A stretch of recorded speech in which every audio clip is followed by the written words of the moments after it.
banyak proses yang aku harus jalani dari berbagai konseling, dari dimana aku menyerah, aku kayaknya mati aja deh. Terus aku bisa menyelesaikan studiku karena ada Tuhan yang sama-sama sama aku. Emang ada yang mau nerima kamu? Orang tuh mikir kalau nerima kamu, kamu kan udah ini, kamu gak.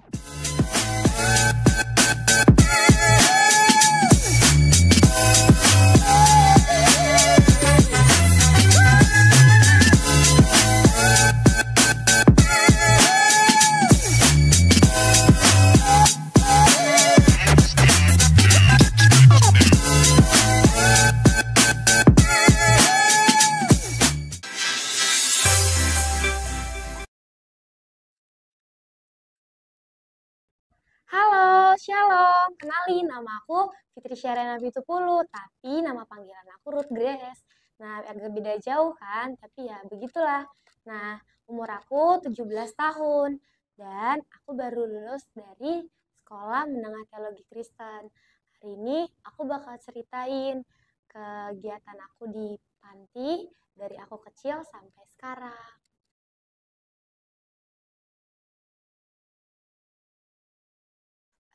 Jadi aku lagi tinggal di Panti Asuhan Kalvari. Aku sudah lulus sekolah, baru lulus kemarin. Dan hari ini aku lagi melakukan kegiatan seperti berjualan, dan juga membantu, dan juga belajar untuk berbisnis karena aku menyukai bisnis. Dan kedepannya aku ingin menjadi seorang wanita karir yang mempunyai usaha.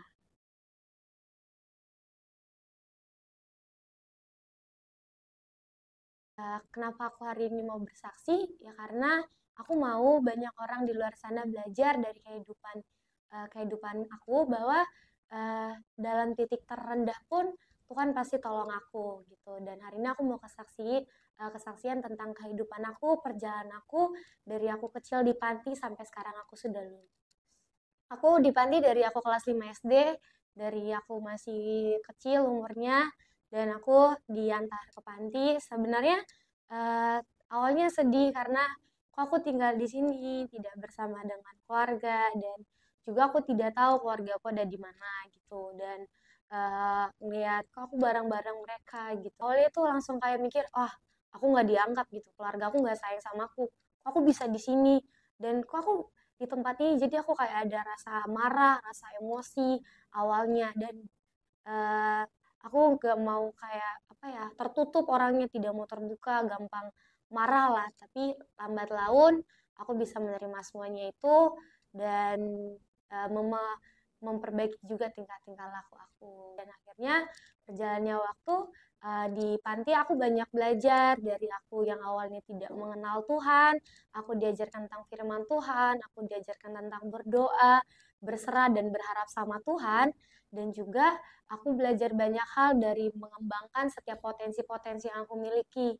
Dulu aku adalah orang yang pemalu, gak berani berbicara di depan umum, aku anaknya sangat insecure, aku takutan, karena aku ngerasa aku nggak bisa, aku kan orangnya kayak gini, aku rendah dan segala macam. Tapi aku diajarin bahwa aku berharga dimanapun aku berada. Dan juga aku bertemu dengan orang-orang yang banyak dari asal-asal yang berbeda dan juga teman-teman yang baru, pasti dengan sifat-sifat yang baru gitu. Dan juga aku banyak belajar dari mereka.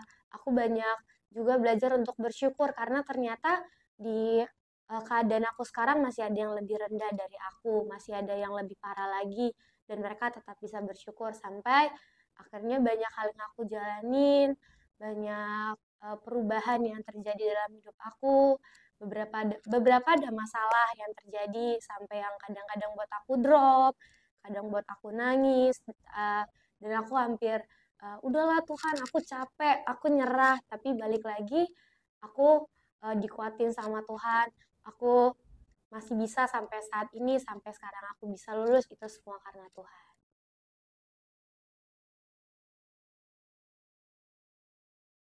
Yang buat aku kagum sama Tuhan tuh dari penyertaan dan juga untuk setiap kesempatan yang Tuhan kasih buat uh, aku bisa berubah.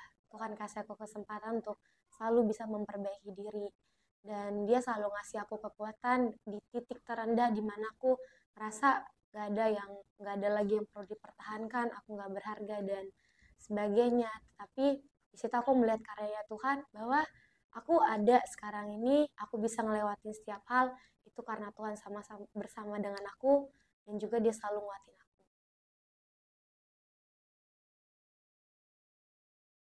Eh, Titik rendah tuh dari aku kecil, dari aku masih balita, aku menghadapi masalah dari keluarga yang broken home, mama sama papa berantem, bercerai, terus kakak-kakak aku pergi dan aku harus pergi pindah-pindah tempat dan sampai akhirnya aku ke Jakarta, aku tinggal sama orang lain dan ternyata tidak sesuai dengan ekspektasiku dan aku harus tinggal di panti dan papa meninggal dan juga kejadian yang tahun 2016 yang buat aku aku nggak berharga lagi ketika aku ternyata kehilangan satu hal yang berharga dalam hidup aku sudah hampir saja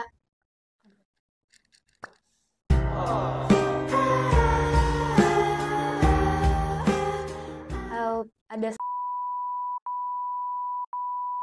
aku dan itu sangat menyakitkan dan ketika orang itu harus menanggung sendiri dari cibiran orang, dari omongan orang, dan banyak yang mengganggu mental aku gitu. Tapi aku percaya bahwa Tuhan sama aku. Kalau Tuhan izinin aku ngalamin ini, Tuhan mau aku belajar dari hal ini. Dan Tuhan mau aku menjadi orang yang lebih kuat lagi ke depannya. Dan dari situ berjalannya waktu, susah untuk aku menerima keadaan itu. Susah untuk aku mengerti kenapa Tuhan harus terjadi. Kadang aku marah, Tuhan aku masih kecil, dari kecil kenapa terjadi ini dan itu.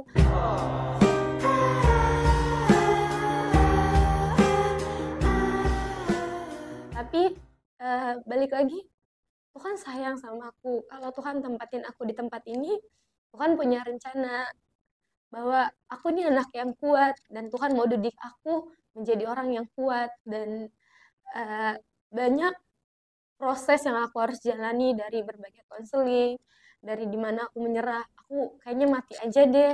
Terus dari aku mencoba untuk mengakhiri hidup aku sendiri, dari aku bilang aku nggak berharga, aku nih siapa, aku marah sama diri aku sendiri dan juga dari aku ngalamin dimana aku di sekolah turun nilai dan juga segala macam. Tapi saat ini ada satu hal yang aku syukuri, aku ada di sini, aku berdiri di sini, aku bisa menyelesaikan studiku karena ada Tuhan yang sama-sama sama aku.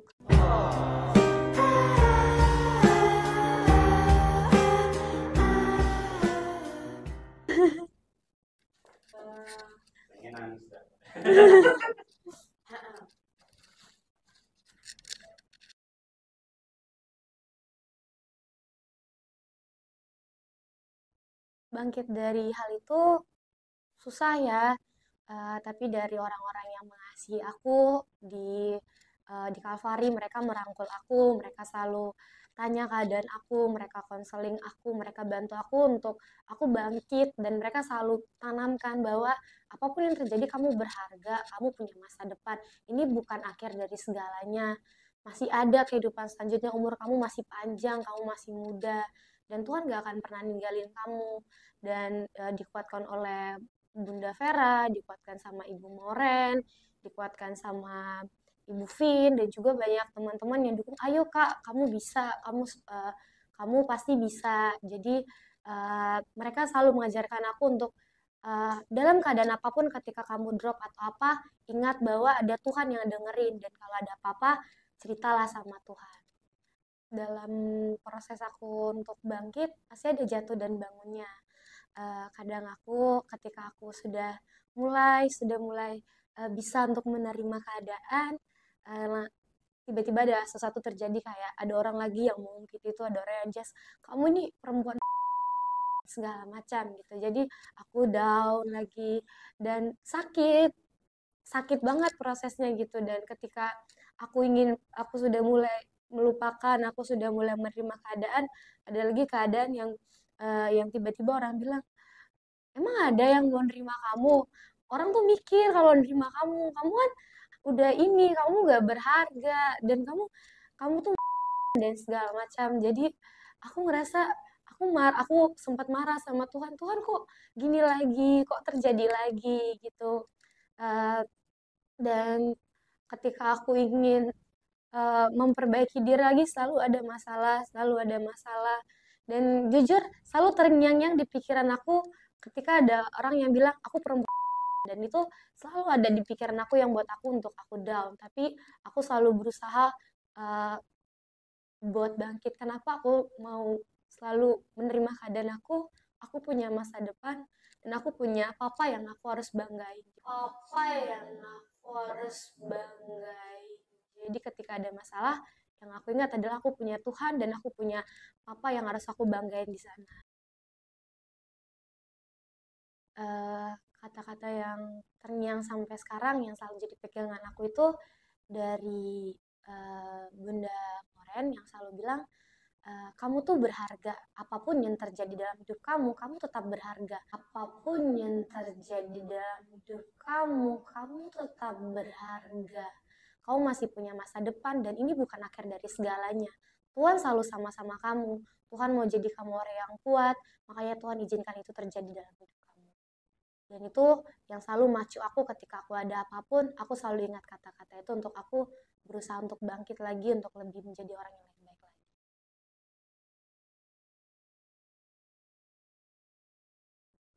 Pesan buat orang-orang di luar sana yang seumuran aku atau orang yang masih di atas aku. Mungkin kamu pernah mengalami kejadian yang sama sama aku atau lebih dari aku, tapi jangan pernah ngerasa sendiri, jangan pernah ngerasa kamu udah nggak berharga lagi. Percayalah bahwa Tuhan Yesus gak akan pernah ninggalin kamu. Dia selalu ada sama kamu, dia menopang kamu, dan dia selalu memberi kekuatan. Jangan pernah bilang, ini akhir dari segalanya, saya udah gak punya masa depan lagi. Tidak, itu bukan dari akhir segalanya. Tapi dari situ kita belajar untuk kita lebih bangkit lagi, dan masih banyak kesempatan. Jangan pernah berpikir, nanti nggak ada lagi yang mau sama saya. Tidak, Tuhan menyiapkan yang terbaik, Tuhan menyediakan yang terbaik, dan Tuhan gak akan pernah biarin anaknya sendirian. Jadi jangan pernah kamu mengambil tindakan yang udah aku mati aja, aku udah ini udah selesai dan segala macam. Tidak, itu bukan dari akhir dari segalanya, tapi awal untuk kamu memulai untuk menjadi yang lebih baik lagi. Belajar dari kesalahan kamu, bukan mengakhiri masalah kamu dengan cara yang lebih parah lagi, dengan cara kamu punya pemikiran untuk bunuh diri atau segala macam. Tapi percayalah, ketika kamu bersandar, ketika kamu berserah sama Tuhan, kamu selalu menceritakan segala isi hati kamu sama Tuhan, maka Tuhan hadir, Tuhan akan ada di hati kamu, Tuhan akan menguatkan kamu, dan Tuhan selalu mengingatkan kamu untuk menjadi orang yang lebih baik. So, jangan pernah untuk berpikir ini akhir segalanya, tapi ini awal untuk segalanya, untuk memulai yang lebih baik lagi. Oke, demikian dari kesaksian aku, semoga bermanfaat buat kalian, dan juga tetap bersandar sama Tuhan ya guys. Bye-bye.